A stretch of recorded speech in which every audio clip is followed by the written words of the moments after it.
By the mid-20th century, Vietnam was a nation under French control. For nearly 100 years, the French had ruled the country, exploiting its people and resources. They introduced plantations, mines, and factories, while imposing their culture and systems of governance. But resistance never ceased. Vietnamese nationalists and communists alike fought for independence. One of the most important figures in this struggle was Ho Chi Minh, a communist revolutionary who had spent years abroad, learning from socialist movements in Europe and Asia. Ho Chi Minh returned to Vietnam after World War II and declared the country's independence in 1945, forming the Democratic Republic of Vietnam, with himself as president. The French, however, refused to let go. They wanted to maintain control of their colonies in Indochina. This led to the First Indochina War, a bitter conflict between the French and the Vietnamese nationalist forces, primarily led by Ho Chi Minh's Viet Minh. After years of fighting, the decisive battle came at Dien Bien Phu in 1954. The Viet Minh surrounded and defeated the French, forcing them to surrender. The defeat of the French led to the Geneva Accords, an international agreement that temporarily divided Vietnam along the 17th parallel. The North, under Ho Chi Minh, became a communist state. The South, under Ngo Dinh Diem, was anti-communist and backed by the United States.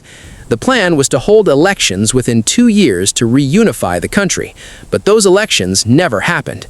In South Vietnam, Diem's government was corrupt, repressive, and unpopular. Opposition groups, including communist insurgents known as the Viet Cong, began a campaign of guerrilla warfare against the South Vietnamese government.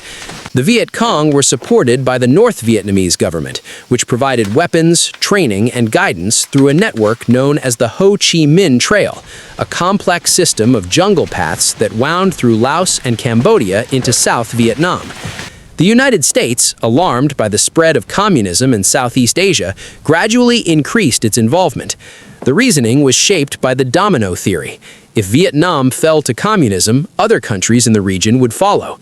Initially, the U.S. sent military advisors to assist the South Vietnamese army. But as the insurgency grew, so did America's presence. By the early 1960s, South Vietnam was in chaos. Diem was unpopular and faced growing insurgent attacks. In 1963, Diem was overthrown and assassinated during a U.S.-supported coup. The political instability in the South created a vacuum, giving the Viet Cong even greater power. In 1964, a key event escalated U.S. involvement dramatically: the Gulf of Tonkin incident. Reports emerged that North Vietnamese patrol boats had attacked U.S. destroyers in international waters. While the details were later questioned, Congress passed the Gulf of Tonkin Resolution, giving President Lyndon B. Johnson the authority to take military action in Vietnam without a formal declaration of war. American combat troops began arriving in significant numbers. By 1965, the United States had deployed hundreds of thousands of soldiers. U.S. forces brought advanced technology, helicopters, jet aircraft, tanks, and heavy artillery. But the Viet Cong and North Vietnamese army were not conventional enemies. They used guerrilla tactics, ambushes, booby traps, tunnels, and hit-and-run attacks. They knew the jungles and villages intimately, moving silently through the dense foliage and striking suddenly, then disappearing. The war quickly became a grueling, exhausting conflict. American soldiers faced oppressive heat, relentless humidity, swarms of insects, and diseases like malaria. Every patrol could encounter hidden traps, spikes, tripwires, and mines. Villages were difficult to distinguish as friendly or hostile. Civilians were caught in the middle, and their loyalties were divided or coerced. The U.S. military strategy emphasized search and destroy missions, aiming to kill enemy fighters and destroy infrastructure. Bombing campaigns, including Operation Rolling Thunder, sought to break North Vietnam's will and infrastructure.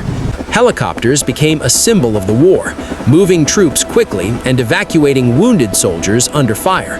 Despite superior firepower, the United States faced severe challenges. The Viet Cong's resilience and the North Vietnamese Army's determination made it impossible to achieve a decisive victory. Each battle won seemed temporary, Villages cleared one day could be taken back the next. The war dragged on, grinding down morale on both sides. Meanwhile, the war was being fought not just in the jungle, but in the hearts and minds of civilians. The Tet Offensive in 1968 shocked the American public. On the Vietnamese Lunar New Year, coordinated attacks struck cities, military bases, and embassies across South Vietnam. While U.S. and South Vietnamese forces repelled the attacks militarily, the psychological impact was devastating. The American public, watching the war unfold on television, realized that victory might not be near. Television coverage of the war was unprecedented. For the first time, images of war reached living rooms almost daily. Graphic footage of bombings, firefights, and wounded civilians created widespread anti-war sentiment.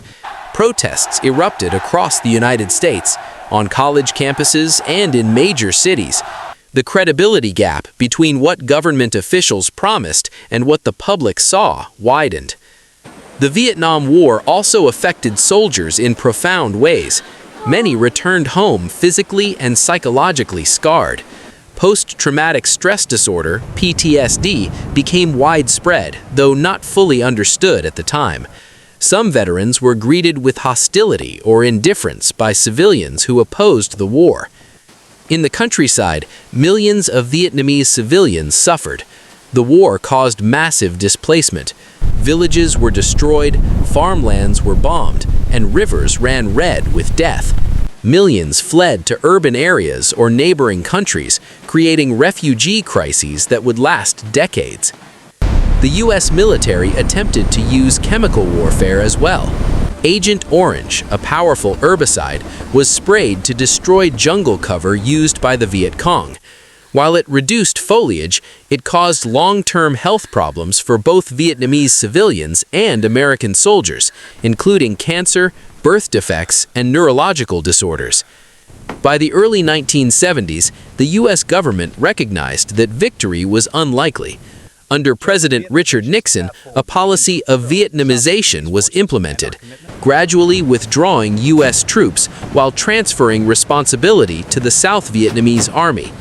Peace negotiations began in Paris, but fighting continued.